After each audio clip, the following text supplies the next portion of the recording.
जय हिंद साथियों, नमस्कार। मैं हूं ओम सर। मैं आपका स्वागत करता हूं आपके अपने चैनल ओजेडी कंप्यूटर एजुकेशन पर। आज का टॉपिक है O level exam series. O level exam series के अति महत्वपूर्ण प्रश्न 50 क्वेश्चंस को लेकर आया हूं। O level 5th revised syllabus के अकॉर्डिंग ये क्वेश्चंस हैं। पूरी टीम का एक ही लक्ष्य है कि हर एक बच्चा ओ लेवल में पास हो सके। आप ओजेडी के गोमती नगर संस्थान में भी ऑफलाइन व यूट्यूब के माध्यम से ऑनलाइन पढ़ाई कर सकते हैं। यह संस्थान 2011 से स्टूडेंट का करियर बनाने में मदद कर रहा है। यहाँ ओजेडी प्लेसमेंट सेल के माध्यम से हजारों स्टूडेंट आज इंडिया की टॉप कंपनी में काम कर रहे हैं। नमस्कार दोस्तों, ओजेडी कंप्यूटर इंस्टीट्यूट आपका स्वागत करता है। Super 50 questions for O level 9 O level ITLB exam series, information technology tools and network basis. हम यहाँ प्रैक्टिस करेंगे सेट 4 क्वेश्चन नंबर 151 से 200 क्वेश्चन तक की। Let's start with the fourth set of slides. और ये हमारी स्क्रीन पर है आपके लिए पहला question number 151। Which of the following is the brain of the computer? आपके ऑप्शंस हैं A central processing unit, B memory unit, C arithmetic and logic unit, D control unit. सही आंसर आप अपने कमेंट बॉक्स में comment कर सकते हैं। सही आंसर है central processing unit. CPU is the brain of computer, structure of CPU designed by John von Neumann. और सेकंड क्वेश्चन यानी अगला क्वेश्चन आपकी स्क्रीन पर है question number 152। Which of the following devices provides the communication between a computer and the outer world? आपके options हैं compact, B input output, सी drivers, D storage. अगर सही आंसर आपको पता है तो आप कमेंट बॉक्स में सेंड कर सकते हैं। और सही आंसर है आपका इनपुट आउटपुट, जिसको शॉर्ट में IOP जानते हैं, is the communication between an information processing system such as computer and the outside world. आइए मूव करते हैं नेक्स्ट क्वेश्चन की तरफ। Question number 153। What is the full form of wifi? A wide fidelity, B wireless flexibility, C van flexibility, D wireless fidelity. सही answer के लिए सही answer है आपका वायरलेस फिडेलिटी। वायरलेस फिडेलिटी यह एक लोकप्रिय वायरलेस नेटवर्किंग टेक्नोलॉजी है। यह एक ऐसी टेक्नोलॉजी है जिसके जरिए हम इंटरनेट और नेटवर्क कनेक्शंस का इस्तेमाल कर रहे हैं। अगला क्वेश्चन आपकी स्क्रीन पर है question number 154। The basic unit of worksheet into which you enter data in LibreCalc is called a blank. Options हैं rows, columns, cells and table. The correct answer is, अगर आपको पता है कमेंट बॉक्स में बताइए हमें। करेक्ट आंसर है सी cell. Worksheet की सबसे छोटी इकाई या यूनिट होती है जिसमें डाटा एंटर किया जाता है। रोज और कॉलम के इंटरसेक्शन को सेल कहा जाता है। आइए मूव करते हैं अगले क्वेश्चन पर। Question number 155। What do you call the word processing task associated with the changing the appearance of a document? A editing, B formatting, C rewording, D none of these. और correct answer है आपका documents के appearance कैसे पता करेंगे आप, क्या चाहिए होगा इसके लिए? सही आंसर है आपका फॉर्मेटिंग। हम टेक्स्ट को डॉक्यूमेंट पेज पर टाइप करते हैं। उस डॉक्यूमेंट को अट्रैक्टिव और अच्छा दिखाने के लिए उसमें text colour, text style, text bold, text italic करते हैं, उसे फॉर्मेटिंग कहा जाता है। Question number 156। What do you need to put your web pages on the www? आपके ऑप्शंस हैं A connection to the internet, B web browser, C a web server, D all of the above. और सही answer है आपका इन सभी चीज़ों की जरूरत हमें पड़ेगी। Connection to the internet, web browser और web server. Web page basically दो शब्दों से मिलकर बना होता है, वेब और पेज। यहाँ पे वेब का मतलब होता है इंटरनेट और पेज का मतलब है पन्ना, अर्थात एक ऐसा पेज जिसे इंटरनेट की मदद से एक्सेस किया जाता है उसे वेब पेज कहा जाता है। और अगला क्वेश्चन है 157। The content of blank are lost when the computers turn off? किस समय कंप्यूटर की डाटा लॉस हो जाता है? A storage, B input device, C output device, D RAM. जल्दी बताइए। सही आंसर है रैम। रैंडम एक्सेस मेमोरी ये एक टेम्परेरी स्टोरेज होता है, यानी डिवाइस के ऑफ होते ही इसमें स्टोर डाटा अपने आप रिमूव हो जाता है, इसके बाद उस डाटा को वापस नहीं लाया जा सकता, इसलिए रैम को वोलेटाइल मेमोरी भी कहते हैं। नेक्स्ट क्वेश्चन है आपका question number 158। Storage devices of computer are also known as A output device, B input device, C record and D auxiliary devices. इनमें से कौन सी ऑप्शंस में आपका आंसर है यहाँ पर? डी ऑक्सिलरी डिवाइसेस, जिनको स्टोरेज डिवाइस भी कहते हैं, जो कि डाटा और इंफॉर्मेशन को जरूरत के हिसाब से टेम्परेरी या परमानेंटली स्टोर करते हैं, ये डाटा को डिजिटली स्टोर कर सकते हैं।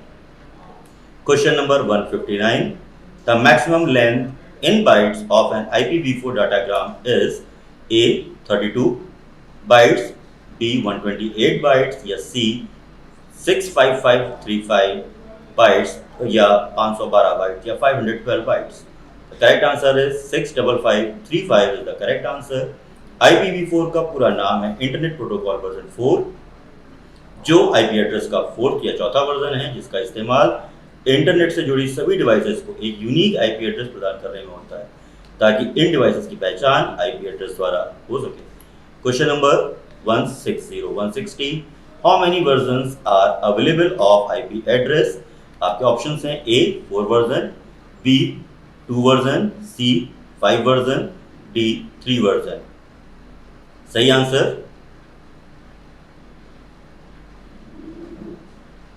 B 2 version IPv4 and IPv6। IPv4 में IP एड्रेस 32 बिट्स का होता है और IPv6 का मेमोरी साइज होता है 128 बिट्स का। चलिए क्वेश्चंस के लिए आगे बढ़ते हैं। Question number 161। Which of the following is not an operating system? इनमें से कौन सा ऑपरेटिंग सिस्टम का एग्जाम्पल नहीं है? ए विंडोज, बी लिनक्स, सी ओरेकल, डी डॉस। तो करेक्ट आंसर है आपका यहाँ पर ओरेकल, जो कि ऑपरेटिंग सिस्टम का पार्ट नहीं है, और ओरेकल बेसिकली एक डाटाबेस है। OS एक सॉफ्टवेयर होता है जो कि कंप्यूटर तथा यूजर के मध्य इंटरफेस की तरह कार्य करता है। और अगला क्वेश्चन आपकी स्क्रीन पर है, question number 162। BIOS is used by, इनमें से बायोस किसमें यूज हो रही होती है या कौन यूज करता है? ए ऑपरेटिंग सिस्टम, बी कंपाइलर, सी इंटरप्रेटर, डी एप्लीकेशन। और सही आंसर है आपका यहाँ पर ए ऑपरेटिंग सिस्टम। बायोस बेसिकली एक ऐसा प्रोग्राम है जो कंप्यूटर को बूट करने के लिए जिम्मेदार होता है। इसका फुल फॉर्म होता है बेसिक इनपुट आउटपुट सिस्टम। यह हार्डवेयर के सभी कनेक्शन का पता लगाता है और उनकी जांच करता है कि सभी कनेक्शन सही तरीके से काम कर रहे हैं या नहीं। क्वेश्चन नंबर 163 है आपका। OSI is a network model consist of layers, A 5 layers, B 6 layers, C 7 layers या फिर डी 4 लेयर। इनमें से OSI मॉडल कितनी लेयरों से मिलकर बना हुआ है? तो सही आंसर के लिए है 7। OSI मॉडल का पूरा नाम होता है ओपन सिस्टम इंटरकनेक्शन, जिसे ISO international organisation for standardisation ने 1984 में डेवलप किया था, और इस मॉडल में 7 लेयर्स होती हैं। अगला क्वेश्चन आपकी स्क्रीन पे है 164। A device operate at network layer is called a switch, B bridge, C repeater और डी राउटर। नेटवर्क लेयर पे इनमें से कौन सी डिवाइस काम कर रही होगी इंटरनेट के लिए? सही आंसर है आपका डी राउटर। राउटर एक ऐसी नेटवर्किंग डिवाइस है जो यूजर को इंटरनेट की सुविधा प्रदान करता है, अर्थात इसका प्रयोग यूजर के द्वारा इंटरनेट को एक्सेस करने के लिए किया जाता है। दोस्तों, अगर किसी क्वेश्चन का आंसर आपको लगता है पहले से पता है या आप पहले से जानते हो, तो कमेंट बॉक्स में तुरंत हमें रिप्लाई करें। अगला क्वेश्चन है question number 165। Blank is a set of rules that govern data communication over the internet or network. A. Standard, B. HTTP, C. Protocol, D. FTP। Question का आंसर पहले पढ़ लीजिए फिर आंसर दीजिए। सही आंसर है आपका प्रोटोकॉल। प्रोटोकॉल रूल्स का या नियमों का एक ऐसा ग्रुप है, एक ऐसा समूह है जिसका उपयोग डाटा को सेंड और रिसीव करने के लिए किया जाता है। कुछ एग्जांपल्स हैं जैसे TCP transmission control protocol, UDP user datagram protocol, IP internet protocol, HTTP hyper text transfer protocol और FTP फाइल ट्रांसफर प्रोटोकॉल, और ऐसे बहुत सारे प्रोटोकॉल्स हैं जो इंटरनेट में कम्युनिकेशन के लिए यूज किए जा रहे होते हैं। आइए कुछ मूव करते हैं क्वेश्चन नंबर 166 की तरफ, जो कि आपकी स्क्रीन पर है। What is the full form of pin number? तो दोस्तों पहली चीज तो ये जान लीजिएगा कि ये क्वेश्चन जो है आपका डिजिटल फाइनेंस चैप्टर से लिया गया है। इस तरीके से बहुत सारे क्वेश्चंस अलग अलग चैप्टर से लिए जाते हैं, या किस चैप्टर पे ज़्यादा फोकस करना है किस पे नहीं, वो क्वेश्चन सीरीज के ही देख के आपको समझ में आएगा। इसके ऑप्शंस हैं portable identification number, permanent identification number, personal identification number and none of these, या इनमें से कुछ नहीं। तो पहले तो फुल फॉर्म ध्यान रखिए, अगर पता है तो सही आंसर है पर्सनल आइडेंटिफिकेशन नंबर। पिन सभी यूज कर रहे होंगे। मोस्टली पिन का उपयोग व्यक्तिगत पहचान के रूप में ही होता है। इसका उपयोग गोपनीय पिन के रूप में होगा, जो किसी भी व्यक्ति या वस्तु को सही पहचानने के लिए होता है। जैसे ATM पिन यूज करते हैं, UPI पिन, या मोबाइल पे लगाया गया पासवर्ड भी एक तरीके का क्या होता है, पिन होता है। Personal identification number. Question number 167, which social networking is considered as the most popular for business to business marketing? इनमें से कौन सा है जो बिजनेस टू बिजनेस मार्केटिंग के लिए हेल्प करता है? A Facebook, B Instagram, C Ryzen, D LinkedIn. तो इनमें कौन सी वेबसाइट है जो इस तरीके की मार्केटिंग को सपोर्ट करती है? तो सही आंसर है लिंक्डइन। उनके लिए है एक ऐसा प्लेटफॉर्म जो अपने कैरियर को आगे बढ़ाना चाहते हैं, जिसमें विभिन्न प्रोफेशनल बैकग्राउंड के लोग शामिल हो सकते हैं, जैसे कि बिजनेस के मालिक, स्टूडेंट और जॉब सीकर यानी जॉब सर्च करने वाले व्यक्ति। Question number 168, which one is not a valid format और एग्जाम्पल ऑफ IP एड्रेस? इनमें से कौन सा सही IP एड्रेस का फॉर्मेट नहीं है? ऑप्शंस में आपके दिए गए हैं कुछ। A 192.168.0.8, B exambooks@io.in, C 192.225555, C 192-16808। तो सही आंसर है 192.168.0.8। इसके अंदर IP एड्रेस एक 32 बिट न्यूमेरिक एड्रेस है। ये 4 अंक वाला होगा, जो 0 से लेकर 255 यानी 255 तक हो सकता है। अगला क्वेश्चन है आपका question number 169, in email which field is used to hide other receivers email address in case of multiple recipients? तो पहले तो क्वेश्चन समझ लीजिएगा, ये कहना क्या चाह रहा है। ईमेल एड्रेस जब आप भेजते हो बहुत सारे रिसीवर्स को एक बार में, तो हम ये चाहते हैं कि हर एक यूज़र को पता ना चले कि हमने ये ईमेल किस किस को भेजा है। तो हम अपने ईमेल एड्रेसेस कहाँ टाइप कर सकते हैं? A 2 में, B डबल C में, C ट्रैश में, या D B डबल C में। आंसर आने वाला है शायद, जी हाँ, सही आंसर है D B डबल C, जो कि है ब्लाइंड कार्बन कॉपी। इसका प्रयोग हम तब करते हैं जब हमें कई लोगों को एक ही ईमेल भेजना हो, लेकिन हम नहीं चाहते हैं कि सबको पता चले कि किन किन को ईमेल की कॉपी गई है, तब B डबल C का प्रयोग किया जाता है। Question number 170, which one is not an example of centralised controlling topology? ये नेटवर्किंग से क्वेश्चन है आपका।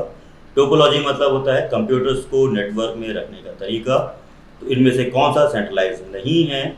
A star topology, B tree topology, C बस, और D all of the above. Correct answer है आपका यहाँ पर बस टोपोलॉजी। बस टोपोलॉजी एक नेटवर्क सेटअप है जहाँ प्रत्येक डिवाइस एक सिंगल डाटा केबल के साथ जुड़ा होता है। बस टोपोलॉजी को हॉरिजॉन्टल टोपोलॉजी के नाम से भी जाना जाता है। तो आइए दोस्तों आगे बढ़ते हैं सीरीज में। क्वेश्चन नंबर 171, डिजिटल फाइनेंस का एक और question, in Bhim app what is the full form of Bhim? और साथ में आप लोगों के लिए टारगेट है कि आप भीम ऐप कब बना था, इसको देखने से पहले मुझे आंसर करें। A Bharat instant money transfer, B Bharat interface for money, bank hotline instant money, या फिर बैंकिंग डेट इंस्टेंट मनी? तो सही आंसर है आपका यहाँ पर Bharat interface for money. Bhim app को प्रधानमंत्री श्री नरेंद्र मोदी ने 30 सितंबर 2016 को लॉन्च किया था। इस ऐप के माध्यम से बहुत सारे लोग मनी ट्रांजेक्शन कर सकते हैं और एक अकाउंट से दूसरे अकाउंट में पैसे डाल सकते हैं या ट्रांसफर कर सकते हैं। क्वेश्चन नंबर 172 है आपकी स्क्रीन पर, UPI पिन या UPI is built over the blank infrastructure. आपके ऑप्शंस हैं NEFT, B RTGS, C IMPS, D all of the above. तो इनमें से कौन सा है जो यूपीआई को सपोर्ट करेगा या प्लेटफॉर्म पर? तो सही आंसर है आपका आईएमपीएस। आईएमपीएस का फुल फॉर्म होता है इमीडिएट पेमेंट सर्विस। आईएमपीएस एक ऐसा बैंकिंग पेमेंट सिस्टम है जिसके द्वारा आप रियल टाइम में पैसा एक अकाउंट से दूसरे अकाउंट में ट्रांसफर कर सकते हैं।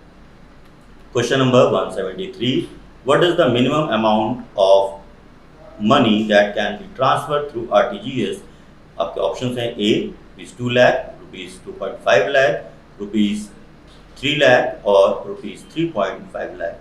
आरटीजीएस के थ्रू कितनी लिमिट में आप पैसा ट्रांसफर कर सकते हो? तो सही आंसर है आपका 2 लाख रुपए यानी ₹2 लाख आप ट्रांसफर कर सकते हो। आरटीजीएस यानी रियल टाइम ग्रॉस सेटलमेंट है। यह भी मनी ट्रांसफर का एक ऑनलाइन मीडियम है, जैसे आपका आईएमपीएस अभी हम लोगों ने देखा था थोड़ी देर पहले क्वेश्चन में। रियल टाइम में मनी का ट्रांसफर किया जाता है। ये ऐसे यूजर्स के लिए होता है जो एक बड़ा अमाउंट ट्रांसफर करना चाहते हैं।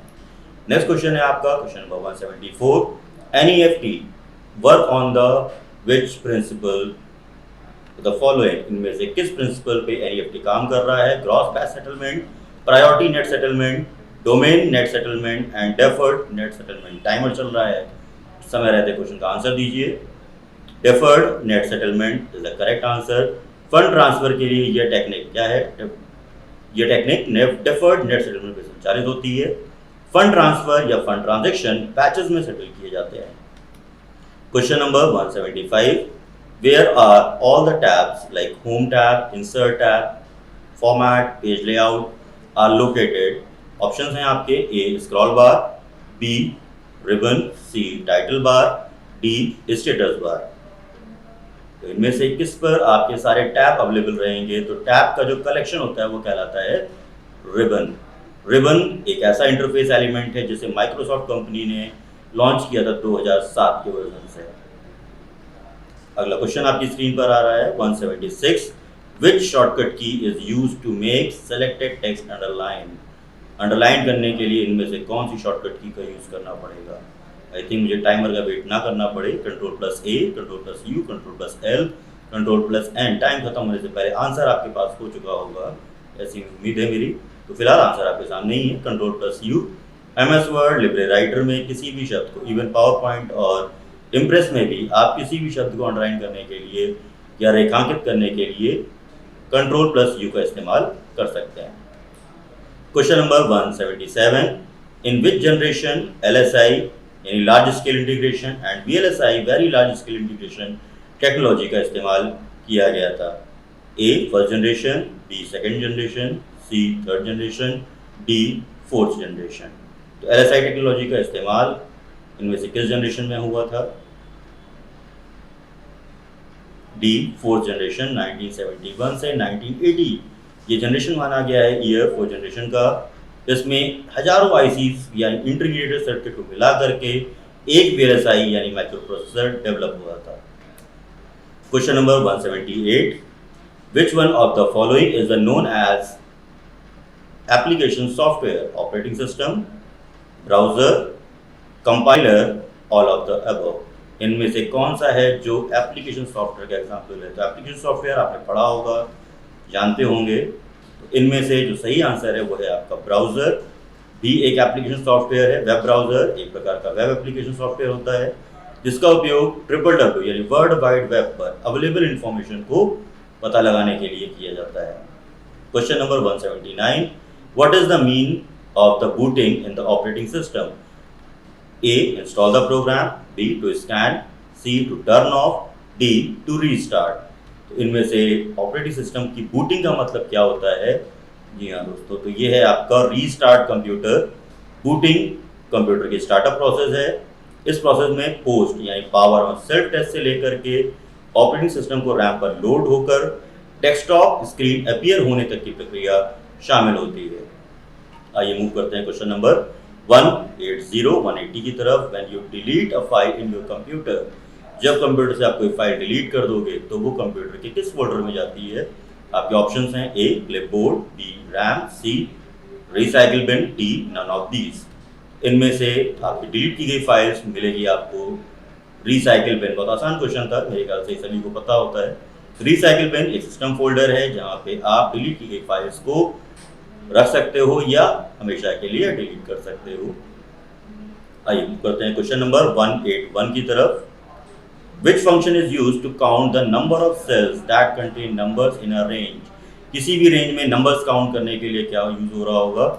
Option A sum if function, sum function, count function या फिर डी पे काउंट इफ फंक्शन। तो किसी भी फंक्शन की शुरुआत होती है इक्वल साइन से और सही आंसर है आपका काउंट फंक्शन। एक्सेल या कैलसी दोनों में ही काउंट फंक्शन का उपयोग किसी भी सेल या रेंज में उपस्थित संख्या को गिनने या काउंटिंग ऑफ नंबर्स के लिए किया जाता है। क्वेश्चन नंबर 182, विच टेक्नोलॉजी वर्किंग या विच टोपोलॉजी वर्किंग इन्वॉल्व्स टोकन? इनमें से कौन सी टोपोलॉजी टोकन्स यूज करती है? तो ए है star topology, B ring topology, C bus topology और डी है आपका मैश टोपोलॉजी। तो किस टोपोलॉजी पे टोकन शब्द का इस्तेमाल हो सकता है? सही आंसर है आपका रिंग टोपोलॉजी में डिवाइस को लूप नेटवर्क के रूप में परिभाषित किया जाता है। इसमें प्रत्येक नेटवर्क नोड टू कनेक्शन में रहता है, यानी पहला दूसरे से कनेक्ट रहेगा, जिससे इसे क्या कहते हैं हम लोग ड्यूअल रिंग टोपोलॉजी भी कहते हैं। तो क्वेश्चन नंबर 183 पर हम लोग which component is used for interconnecting dissimilar network that use other communication protocol? A switches, B router, C bridges और डी गेटवे। सही आंसर है आपका गेटवे। गेटवे एक ऐसी नेटवर्किंग डिवाइस है जो दो डिसिमिलर टाइप के नेटवर्क को आपस में कनेक्ट करने के उपयोग में ली जाती है। इसका कार्य डाटा को एक फॉर्मेट या प्रोटोकॉल से दूसरे में ट्रांसलेट करना होता है। क्वेश्चन नंबर 184 पे आ रहे हैं हम लोग। विच one of the following is not a valid domain name? Domain name मतलब वेबसाइट का नाम। तो वेबसाइट का नाम किस टाइप का हो सकता है? तो इनमें से कौन सा ऐसा है जो नहीं हो सकता है? A .com, B .edu, C .let, let .d.org। Correct answer is .let नाम का कोई डोमेन नहीं होता है। DNS या डोमेन नेम सिस्टम एक ऐसा नामकरण है जिससे हम किसी भी वेबसाइट को इंटरनेट पर आइडेंटिफाई कर सकते हैं। एग्जाम्पल है आपका .com, .edu, .org। ये कुछ हमारे क्या हैं? डोमेन नेम एक्सटेंशंस हैं। अगला है आपका question number 185, how to select one hyperlink after another during a slide presentation? तो आप किस बटन को या किस कॉम्बिनेशन को यूज कर सकते हैं? शिफ्ट की के द्वारा, होम की के द्वारा, टैब की के द्वारा या एस्केप की के द्वारा। तो एक लिंक से दूसरे लिंक पर अगर आप जंप करना चाहते हो किसी भी स्लाइड में तो आप प्रेस कर सकते हैं यहाँ पर टैब की। हाइपरलिंक ऑप्शन यानी सिंपल एक डॉक्यूमेंट को दूसरे से कनेक्ट करना है। हाइपरलिंक ऑप्शन की हेल्प से डॉक्यूमेंट या फाइल का एक ऐसा लिंक जोड़ देते हैं जिस पर क्लिक करने के बाद उस लिंक के अंदर जुड़ी फाइल आपके कंप्यूटर पर अपने आप खुल जाएगी। और इसके लिए आप शॉर्टकट की Ctrl+K का भी इस्तेमाल कर सकते हैं। शॉर्टकट की के लिए जरूर ध्यान रखिएगा, कुछ क्वेश्चंस या बहुत सारे क्वेश्चन मान के चलिए कि शॉर्टकट कीज और फुल फॉर्म से हम लोगों के पूछे जाते हैं। और उम्मीद करते हैं कि आप अपनी तैयारी में इस समय पूर्ण होंगे, कंप्लीट कर रहे होंगे और ये क्वेश्चन सीरीज जो अभी हम लोग की अभी और भी आनी है ये आपकी काफ़ी मदद करेंगे उस तैयारी को करने में। विच of the following is not a valid class range in IPv4? IPv4 की क्लासेस होती हैं, कुछ कैटेगरीज हैं IP एड्रेसेस की रेंज। उनमें से class A 0 to 127, class B 128 to 190, class C 192 to 23, class D 224 से 239। तो करेक्ट है आपका जो इसमें से इनवैलिड है वो है आपका क्लास B, क्योंकि इसकी रेंज 128 से लेकर 190 नहीं होती है, इसकी रेंज होती है 128 से लेकर के 191 तक। और दूसरा 127, मैं आपकी जानकारी के लिए बता दे रहा हूँ, 127.0.0.0 ये होता है हमारा लूप बैक एड्रेस।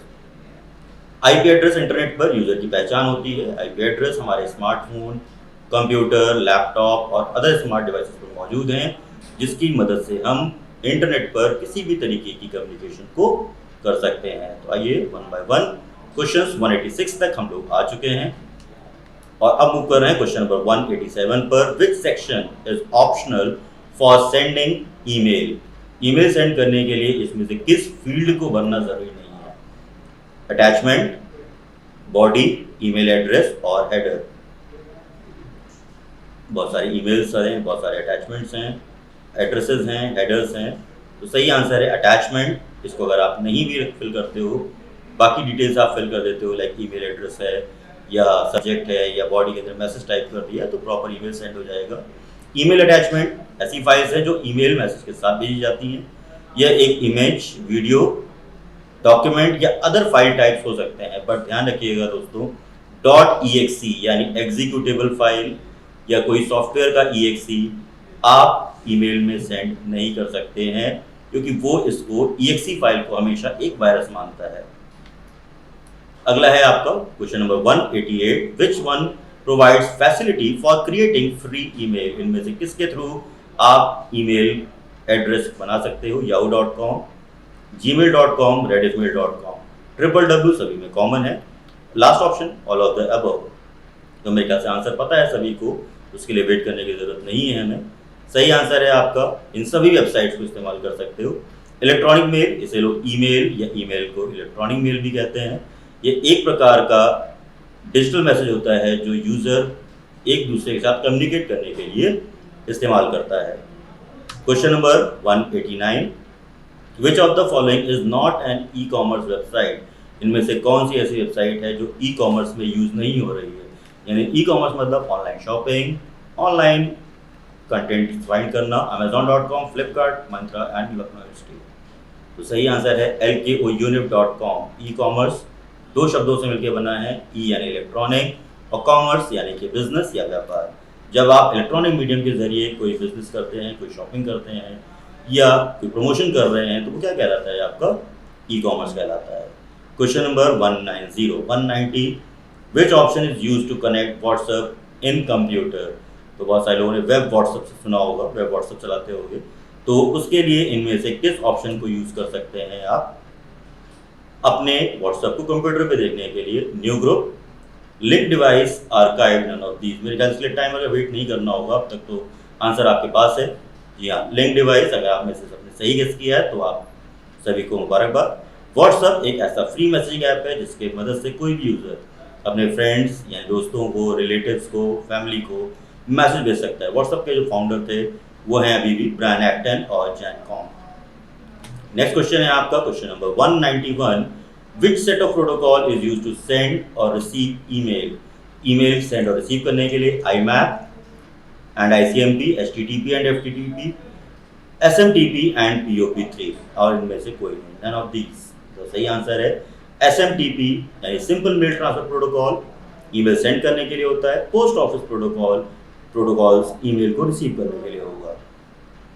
आइए आते हैं अगले क्वेश्चन पे आपकी स्क्रीन पे 192 पे, which service is not available in Umang application for mobile. A Aadhaar card, B e web portal, C Jeevan प्रमाण और D पासपोर्ट सेवा। तो सही आंसर है आपका ई वेब उमंग ऐप। बेसिकली भारत सरकार, इंडियन गवर्नमेंट द्वारा लाया हुआ एक मोबाइल एप्लीकेशन है जिसका पूरा नाम है unified mobile application for new age governance. Question number 193, through Google Pay we can send money by scanning QR code only. तो क्या गूगल पे से हम अगर पैसा ट्रांसफर करना हो तो हमें सिर्फ QR कोड स्कैन कर सकते हैं? ऑप्शन है yes, B not sure, C no, D may be.